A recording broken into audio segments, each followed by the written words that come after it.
एक गांव में धनीराम नाम का एक किसान रहता था। उनके पास 4 लड़के थे। धनीराम अपना गाड़ चारने के लिए अपना खेतों में काम करता था, लेकिन उनके चारों लड़का बहुत आलसी थे। वो कोई भी खेतों में काम करने के लिए नहीं गए थे। वो सारा दिन गांव में इधर उधर घूम के बिताते थे। एक दिन धनीराम अपनी पत्नी से बोला कि आज तो मैं जिंदा हूँ, सब कुछ सही चल रहा है, लेकिन मेरे जाने के बाद ये खेती कौन करेंगे। हमारे बच्चे तो आज तक खेतों में कदम तक नहीं रखा है।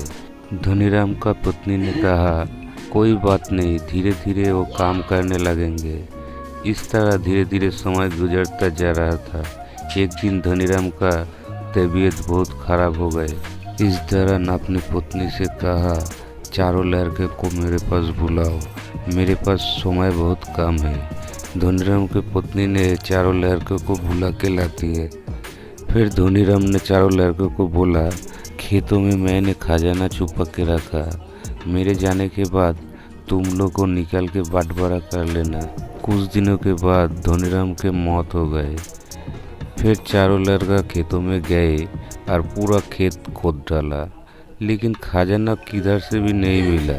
फिर चारों लड़का घर में आके माँ को बोला, पिताजी ने हम लोगों को झूठ बोला।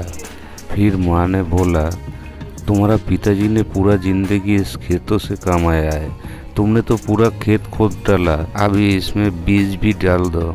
इसके बाद चारों लड़के खेतों में गए और बीज बो दी। कुछ दिनों के बाद फसल तैयार हो गए। फिर वो बेच के चारों लड़के के पास बहुत सारे पैसे आ गए। तब उन्होंने सोचा, पिताजी ने सही कहा था, इस खेतों में खजाना छुपा है।